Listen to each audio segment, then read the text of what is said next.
اللہ الرحمن الرحیم الصلاۃ والسلام علی سید الانبیاء والمرسلین۔ درس حدیث آپ سماعت فرما رہے ہیں۔ روایت حضرت موسیٰ اشعری سے فرماتے ہیں کہ فرمایا رسول اللہ صلی اللہ علیہ وسلم نے کہ تکلیف دہ بات کو سنتے ہوئے صبر کرنے والا خدا سے بڑھ کر کوئی نہیں۔ لوگ اس کے لیے اولاد کا دعویٰ کرتے ہیں، پھر بھی وہ انہیں راحت و رزق دیے جاتا ہے۔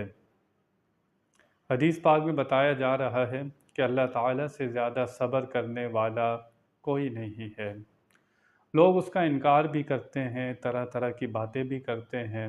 کوئی سورج کو اپنا معبود بنا بیٹھا ہے، کوئی چاند کی پوجا کرتا ہے، کوئی بت کی پوجا کرتا ہے، کوئی آگ کی پرستش کرتا ہے، اور اللہ تعالیٰ کے لیے غلط باتیں بھی یہ کافر مشرک کرتے ہیں۔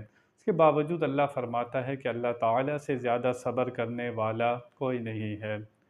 اللہ تعالیٰ قدرت رکھتا ہے، اختیار رکھتا ہے، چاہے تو ایک آن کی آن میں سب کچھ ختم کر دے اور ان کی باتوں کا مزہ چکھائے، لیکن اللہ تعالیٰ سے زیادہ صبر کرنے والا نہیں ہے۔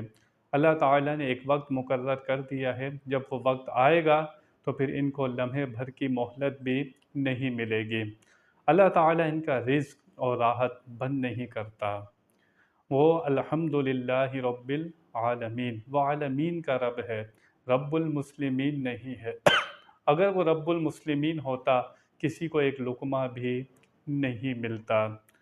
ہمیں کوئی ذرا سی بات کہے اور ہم اختیار رکھتے ہوں تو ہم اس کا کیا حال کرتے ہیں؟ ہم ایک منٹ نہیں لگاتے، اس کو اس کی اوقات یاد دلاتے ہیں۔ اللہ تعالیٰ کے لیے اتنی غلط باتیں کرتے ہیں، اس کے باوجود اللہ تعالیٰ فوراً ان کی پکڑ نہیں فرماتا۔ اللہ تعالیٰ نے ان کو یہاں پر مہلت دی ہے۔ یہ مہلت مل جانا اور ڈھیل مل جانا، اس سے زیادہ سخت چیز کوئی نہیں ہے۔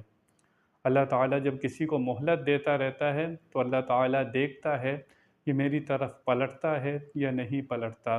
آج بہت سے لوگ گناہ کر کے یہ سمجھتے ہیں کہ ہم تو گناہوں والی زندگی گزارتے ہیں، ہمیں اسی طرح رزق مل رہا ہے، دنیا کی نعمتیں ویسے ہی مل رہی ہیں۔ وہ اسی خام و خیال میں ہے کہ اللہ تعالیٰ میری فوراً پکڑ کیوں نہیں فرماتا؟ اگر میں گناہ گار ہوتا اور اللہ تعالیٰ مجھ سے ناراض ہوتا تو میری نافرمانیوں پر، میرے گناہ گار ہونے پر فوراً پکڑ فرماتا۔ اللہ تعالیٰ تو کافر کی بھی پکڑ فوراً نہیں فرما رہا۔ تو پھر مسلمان اگر اس خواب و خیال میں ہے کہ اگر میں گناہ گار ہوں تو فوراً پکڑ کیوں نہیں ہوتی؟ یہ مہلت مل رہی ہے، یہ ڈھیل مل رہی ہے۔ بندہ اس کو قدر جانے اور اللہ تعالیٰ کی طرف لوٹے۔ اللہ تعالیٰ کسی کا رزق بند نہیں کرتا۔ یہ اتنے نافرمان ہیں، اللہ تعالیٰ کے لیے بری باتیں کرتے ہیں۔ اللہ تعالیٰ سورج کو حکم نہیں دیتا کہ کافر کے گھر میں روشنی نہ جائے، چاند کو حکم نہیں ملتا کہ کافر کے گھر پر چاندنی نہ جائے، آکسیجن، آب و ہوا کو حکم نہیں ملتا کہ کافر کے گھر نہ جانا نہیں۔ اللہ فرماتا ہے یہ غلط باتیں کرتے ہیں، اس کے باوجود بھی ان کا رزق اور ان کی آسائشیں بند نہیں ہوتی۔ اللہ فرماتا ہے اگر مسلمانوں کی دلوں کی تکلیف کا خیال نہ ہوتا تو کافروں کے جو گھر کی سیڑھیاں ہیں وہ دنیا میں جنت کی ہوتی۔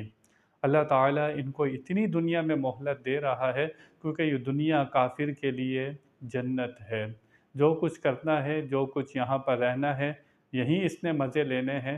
جو یہ انسانیت کی خدمت کرتے ہیں اس کا بدل ان کو دنیا میں دے دیا جاتا ہے، آخرت میں ان کا کوئی حصہ نہیں ہے۔ آخرت کی نعمتوں کا تعلق وہ ایمان کے ساتھ ہے۔ اس ایمان کی ہمیں کتنی قدر کرنی چاہیے۔ آپ کے پاس 1 تولہ 2 تولہ سونا ہو، ہم اسے کتنا سنبھال کر رکھتے ہیں، اس کو بار بار دیکھتے رہتے ہیں۔ تو کل قیامت میں یہ کافر کہیں گے، قرآن میں ہے کہ یہ پوری دنیا سونے کی بن جائے، پوری دنیا کتنی بڑی زمین ہے، یہ ساری جو ہے سونے کی بن جائے اور ہم فدیے میں دے دیں، ہماری جان چھوٹ جائے دوزخ میں، اللہ فرماتا ہے ان سے یہ قبول نہیں کیا جائے گا۔ دنیا کے برابر سونا بھی ہو، ایمان اس سے بھی زیادہ قیمتی چیز ہے۔ اس ایمان کی کتنی قدر کرنی ہے، کون سے عالم کو سننا ہے، کون سی کتاب پڑھنی ہے اور کون سی تفسیر پڑھنی ہے، یہ ہمیں فیصلہ کرنا ہوگا کون راہ ہدایت پر ہے۔ ہم ہر کسی کی بات سن لیتے ہیں، کوئی آپ کو نبی کا گستاخ ملے گا، کوئی صحابہ کا گستاخ ملے گا، کوئی اہل بیت کا گستاخ ملے گا، کوئی اولیاء اللہ کا گستاخ ملے گا۔ آپ کو دیکھنا ہے وہ کون سی جماعت ہے جو ادب والی جماعت ہے، نہ وہ صحابہ کو برا بولتی ہے، نہ اہل بیت کو برا بولتی ہے، نہ اللہ کے پیاروں سے دشمنی رکھتی ہے۔ وہ ایک ہی جماعت ہے جو اہل سنت و جماعت ہے، یہ کسی اللہ کے پیارے سے دشمنی رکھتی نہیں ہے۔ اور یہی ہمیں تعلیم دی گئی ہے، یہی قرآن و حدیث سے ہمیں پیغام ملتا ہے۔ جو اللہ رسول کا پیارا ہے، جو اس سے دشمنی رکھے گا، نہ دنیا میں کامیاب ہوگا نہ آخرت میں کامیاب ہوگا۔ اللہ تعالی ہمیں سمجھنے کی توفیق عطا فرمائے۔ وآخر دعوانا ان الحمد للہ رب العالمین۔